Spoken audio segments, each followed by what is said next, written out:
तुम्ही बनवलेली इडली सॉफ्ट होत नाहीये, स्पंजी होत नाहीये, भांड्यातनं काढताना ती पटकन निघत नाहीये किंवा इडली काढली तरी अर्धी भांड्यालाच चिकटून राहते. असे बरेच प्रॉब्लेम होतात. तर तुम्ही हा व्हिडिओ नक्की शेवटपर्यंत बघा. कारण मी अगदी परफेक्ट माप सांगणार आहे डाळ आणि तांदळाचं, की ज्यामुळे इडली अगदी स्पंजी होणार आहे. तोंडात टाकल्या-टाकल्या विरघळणारी होणार आहे. तुम्ही बघू शकता इडली किती छान झालेली आहे. अगदी स्पंजी झालेली आहे. खूप सॉफ्ट होते ही इडली. अगदी परफेक्ट प्रमाण मी सांगणार आहे तुम्हाला डाळीचं आणि तांदळाचं. यामुळे ना इडली बघा भांड्याला सुद्धा अजिबात चिकटलेली नाही. अगदी संपूर्ण इडली निघालेली आहे आणि किती छान फुगलेली आहे. तर अशाच पद्धतीची इडली तुम्हाला करायची आहे ना, तर तुम्ही व्हिडिओ शेवटपर्यंत बघा आणि हा व्हिडिओ आवडला तर लाईक करायला विसरू नका, शेअरही करा आणि चॅनलवरती नवीन असाल तर चॅनलला सबस्क्राईब सुद्धा करा. अगदी सॉफ्ट अशी इडली आपण आज बनवणार आहोत. त्याचबरोबर याच्याबरोबर खाण्यासाठी सांबारची रेसिपी सुद्धा मी तुमच्याबरोबर आज शेअर करणार आहे. अगदी हॉटेल स्टाईल सांबार आपण करणार आहोत.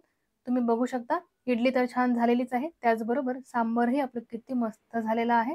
अगदी दाटसर आणि चविष्ट असा सांबार आज आपण करणार आहोत. नमस्कार, मी अश्विनी आपल्या चॅनलमध्ये तुमचे मनापासून खूप खूप स्वागत करते. आज आपण अतिशय हेल्दी अशी रेसिपी करणार आहोत, नाश्ता रेसिपी. तुम्ही आहे ना उपीट, पोहे, वेगळे-वेगळे पदार्थ नाश्त्यासाठी बनवता, पण इडली ही आठवड्यातनं 2दा करायलाच हवी, कारण अगदी हेल्दी असते. याला तेल तुपाची गरज नाहीये. वाफवायची आणि नाश्त्यासाठी इडली तयार. त्यामुळे ना आठवड्यातून 2दा तरी हा ब्रेकफास्ट आपण करायलाच हवा. त्याचबरोबर सांबार असल्यामुळे हाय प्रोटीन ब्रेकफास्ट होऊन जातो. अगदी हेल्दी रेसिपी आहे. चला तर मग रेसिपी सुरू करूया. यासाठी आहे ना मी डाळ आणि तांदूळ भिजवणार आहे आधी. आदल्या दिवशी आपण 1 वाटी उडदाची डाळ एका भांड्यामध्ये घेतलेली आहे आणि तांदूळ 3 वाटी मी दुसऱ्या भांड्यामध्ये घेणार आहे. डाळ आणि तांदूळ आपण अगदी स्वच्छ धुणार आहोत. 2 ते 3 वेळा पाणी टाकून आपण डाळ आणि तांदूळ स्वच्छ धुवायची, कारण आहे ना दुकानांमध्ये डाळींना आणि तांदळांना पावडर लावलेली असते. ही पावडर आपण स्वच्छ धुवून काढायची. त्याचबरोबर स्टार्चही असते डाळ आणि तांदळाला, तेही आपण स्वच्छ धुवून काढायचं, म्हणजे ना डाळ आणि तांदूळ अगदी छान भिजतात, ते छान फुलतात. आता मी डाळीमध्ये आणि तांदळामध्ये पाणी टाकलेलं आहे. हाताने आहे ना चांगलं चोळणार आहे दोन्ही आणि हे पाणी टाकून देणार आहे आणि परत 2दा पाणी टाकून धुणार आहे. डाळ आणि तांदूळ अगदी स्वच्छ धुवून झालेले आहेत. आता आपण याच्यामध्ये पाणी टाकूया आणि रात्रभर डाळ आणि तांदूळ भिजत ठेवूया. तुम्हाला दिवसा भिजवायचं असेल तर 7 ते 8 तास तुम्ही डाळ आणि तांदूळ भिजवलं तरी चालेल. मी रात्रभर हे भिजत ठेवले होते आणि दुसऱ्या दिवशी सकाळी आता आपण याला वाटून घेणार आहोत. रात्रभर डाळ आणि तांदूळ चांगले भिजलेले आहेत. आता मी मिक्सरचं भांडं घेतलेलं आहे. त्यामध्ये आपण अर्धे तांदूळ टाकूया आणि थोडीशी उडदाची डाळ टाकूया. डाळ आणि तांदूळ थोडं-थोडं एकत्रच घेऊन मी मिक्सरमध्ये बारीक करणार आहे. आधी आपण तांदूळही सगळे बारीक करू शकतो, नंतर डाळ बारीक करून त्याच्यामध्ये टाकू शकतो. पण अशा पद्धतीनं डाळ आणि तांदूळ एकत्र करून बारीक केलं ना, तर ते अगदी छान मिक्स होतं. म्हणून मी दोन्हीही थोडं-थोडं मिक्सरच्या भांड्यामध्ये टाकते आणि बारीक वाटून घेते. वाटताना थोडंसं पाणीही टाकलेलं आहे. जास्त पाण्याचा वापर करायचा नाही. जितकं कमीत कमी पाणी लागेल ना, तितकं पाणी घेऊन आपण हे वाटण तयार करायचं आहे. आता एका पातेल्यामध्ये आपण हे मिश्रण काढून घेऊया आणि अशाच पद्धतीनं डाळ आणि तांदूळ एकत्र करून मिक्सरमध्ये बारीक करून घेऊया. डोसा करताना सुद्धा हेच प्रमाण घ्यायचं डाळ आणि तांदळाचं, म्हणजे 3 वाटी तांदूळ आणि 1 वाटी उडदाची डाळ. असंच प्रमाण डोसा करताना सुद्धा घ्यायचं. फक्त आहे ना इडली करताना थोडंसं जाडसर वाटायचं आणि डोसा करताना एकदम बारीक वाटायचं. फाईन पेस्ट करायची, म्हणजे डोसा अगदी छान होतो आणि इडली करताना मात्र थोडंसं जाडसर ठेवायचं. एकदम बारीक रवा असतो ना, त्याप्रमाणे आपण थोडंसं जाडसर हे मिश्रण ठेवायचं, म्हणजे इडली छान होते, स्पंजी होते. डाळ आणि तांदूळ अगदीच बारीक वाटलं ना, एकदम स्मूथ टेक्स्चर त्याचं केलं ना, तर त्याचे डोसे छान होतात. इडली चांगली होत नाही. इडली अशी घट्ट-घट्ट होते, स्पंजी होत नाही. त्यामुळे ना, इडली तुम्हाला करायची असेल ना, तर डाळ आणि तांदूळ थोडंसं जाडसर वाटायचं. मी नेहमी इडली आणि डोसा करताना हेच प्रमाण घेते डाळ आणि तांदळाचं. फक्त वाटण्यामध्ये थोडासा फरक करते. डोसा करायचा असेल, तर एकदम स्मूथ त्याचं टेक्स्चर करते आणि इडली करायची असेल, तर थोडंसं जाडसर टेक्स्चर ठेवते. त्यामुळे ना, इडली आणि डोसा अगदी परफेक्ट होतो माझा, सेम प्रमाण घेऊन सुद्धा. आता आपण डाळ आणि तांदूळ वाटून घेतलेला आहे. आता हे फर्मेंट होण्यासाठी आपल्याला ठेवायचं आहे. मला संध्याकाळी याची इडली करायची आहे. म्हणून मी रात्रभर डाळ आणि तांदूळ भिजवलं आदल्या दिवशी. दुसऱ्या दिवशी सकाळी वाटलं आणि संध्याकाळी याची इडली केली. तुम्हाला जर सकाळी इडली करायची असेल, तर तुम्ही आदल्या दिवशी सकाळी डाळ आणि तांदूळ भिजवा आणि संध्याकाळी वाटा आणि मग रात्रभर फर्मेंट करायला ठेवा. हे मी दिवसभर फर्मेंट करायला ठेवलं होतं आणि संध्याकाळी बघा तुम्ही पीठ अगदी छान फर्मेंट झालेलं आहे. अगदी मस्त फ्लफी असं हे पीठ झालेलं आहे. तुम्हाला दिसतंय ना? फेसासारखं पीठ झालेलं आहे. एकदम हलकं-फुलकं झालेलं आहे. अशा पद्धतीनं पीठ फर्मेंट झालं ना, की इडली सुद्धा अगदी हलकी-फुलकी होते, स्पंजी होते, खायलाही छान लागते. त्याचबरोबर तोंडात टाकल्या-टाकल्या विरघळते. त्यामुळे ना पीठ अगदी छान फर्मेंट झाल्यानंतरच आपण इडली करायची, त्याच्या आधी करायची नाही. आता मी याच्यामध्ये चवीनुसार मीठ टाकून घेते. त्याचबरोबर चिमूटभर सोडा सुद्धा आपण टाकणार आहोत. आता आपण मीठ आणि सोडा आहे ना याच्यामध्ये चांगला मिक्स करूया. सोडा थोडासा ॲक्टिव्ह होण्यासाठी मी पाणी टाकलेलं आहे त्याच्यावरती आणि आता आपण सगळं छान मिक्स करून घेऊया आणि लगेचच याची इडली करायला घेऊया. आणि पिठामध्ये मी अजून पाणी टाकलेलं नाहीये.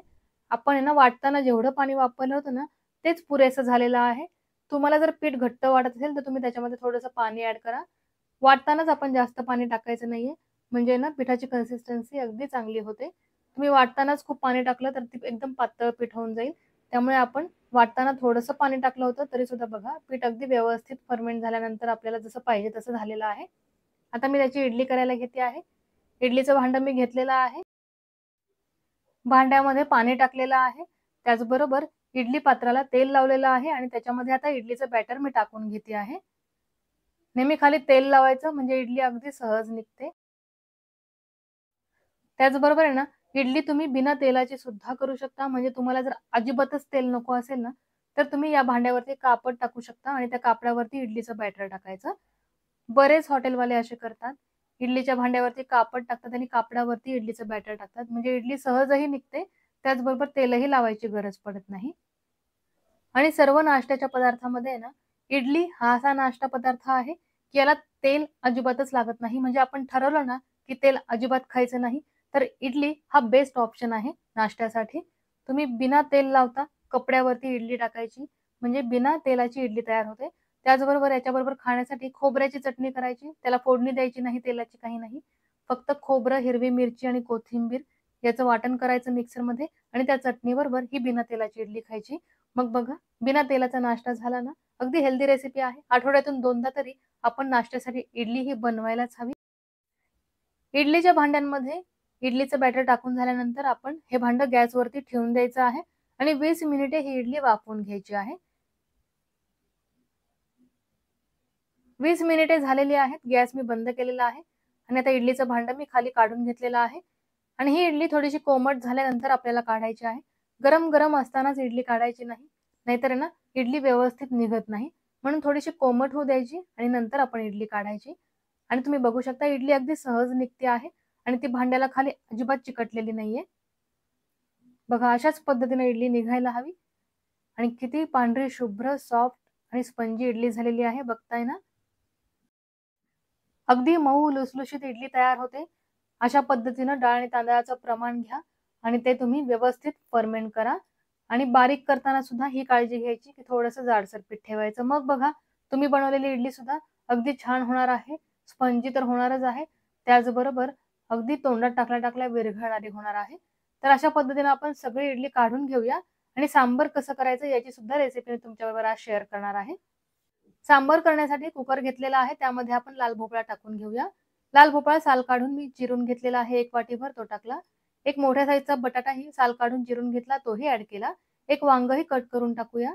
त्याचबरोबर एक टोमॅटोही घेतलेला आहे मोठ्या साईजचा, तोही आपण याच्यामध्ये टाकूया. शेवग्याच्या शेंगा मी सोलून घेतलेल्या आहेत. 2 शेंगा आहेत, त्याही आपण ॲड केलेल्या आहेत. त्याचबरोबर आपण याच्यामध्ये आता हिरव्या मिरच्या टाकूया. 3 हिरव्या मिरच्या टाकल्या. आता 1 वाटीभर तुरीची डाळ घेतली होती मी. ती स्वच्छ धुवून घेतलेली आहे. ती आपण कुकरमध्ये टाकूया. याच्यासोबतच आपण मुगाची डाळ आणि मसूरची डाळ टाकणार आहोत.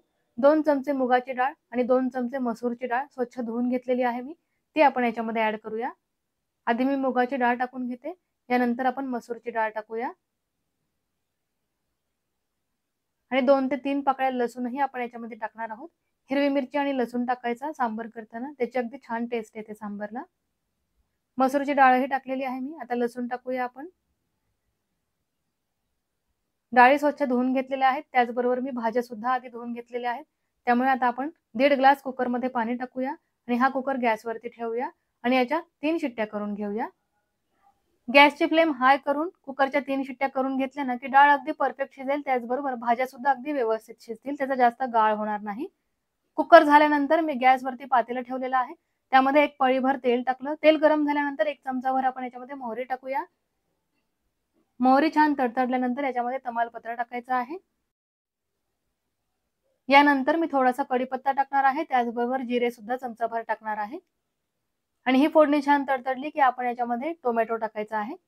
1 टोमॅटो आपण कुकरमध्ये टाकला होता उकळण्यासाठी आणि 1 टोमॅटो मी तेलामध्ये फ्राय करायला टाकणार आहे. टोमॅटो मऊ होईपर्यंत आपल्याला परतायचा आहे. टोमॅटो छान परतल्यानंतर आपण याच्यामध्ये खोबऱ्याचा मसाला टाकायचा आहे. 1 चमचाभर सुकं खोबरं, 7 ते 8 लसूण पाकळ्या, अर्धा इंच आलं आणि थोडीशी कोथिंबीर असं वाटण मी तयार केलं होतं. ते वाटण आपण टाकलेलं आहे तेलामध्ये. हे छान परतून घेऊया. वाटण थोडा वेळ परतल्यानंतर मी याच्यामध्ये थोडंसं पाणी टाकणार आहे. म्हणजे खोबऱ्याचं वाटण चांगलं शिजेल. मिक्सरच्या भांड्याला थोडा मसाला लागला होता. त्यात पाणी टाकून मी मिक्सरचं भांडं धुवून तेच पाणी याच्यामध्ये टाकलेलं आहे. कारण डाळ शिजवलेली आहे त्याच्यामुळे वाटण आपण चांगलं शिजवून घ्यायचं आहे. नाहीतर खोबऱ्याची चव आहे ना ही कच्ची लागेल. म्हणून मी पाणी टाकून थोडंसं हे खोबरं शिजवून घेतलं. आता मी याच्यामध्ये लाल मिरची टाकलेली आहे. त्याचबरोबर मसाले सुद्धा टाकणार आहे. 1.5 चमचा लाल मिरची पावडर, 1 चमचा जिरे पावडर, सांबर मसाला 2 चमचे घेतलेला आहे. धने पावडर आपण इथे 1 चमचाभर घेतलेली आहे. थोडीशी हळदही घेतली आहे. हे सर्व मसाले मी तेलामध्ये टाकलेले आहे. खोबऱ्याच्या वाटणाला जेव्हा तेल सुटलेलं होतं ना, त्यावेळेस आपण हे कोरडे मसाले याच्यामध्ये टाकले.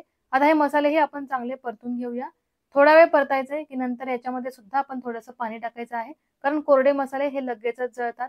त्याच्यामुळे आपण थोडंसं पाणी टाकून हे मसाले शिजवून घ्यायचे.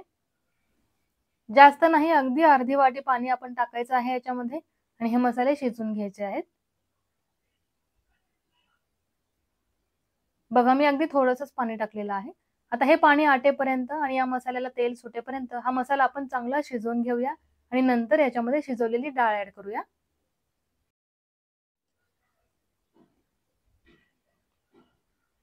मसाला आता चांगला शिजत आलेला आहे. आता आपण कुकर उघडूया. डाळ अगदी चांगली शिजवून घेतलेली आहे. मी कुकरच्या 3 शिट्ट्या करून घेतल्या होत्या गॅसची फ्लेम हाय ठेवून. डाळीचा अगदीच गाळही नाही व्हायला पाहिजे. अगदी परफेक्ट अशी डाळ शिजवून घ्यायची आणि भाज्याही शिजवून घ्यायच्या म्हणजे सांबर खायलाही छान लागतं. आता रवीने मी थोडंसं हटवून घेतलेलं आहे.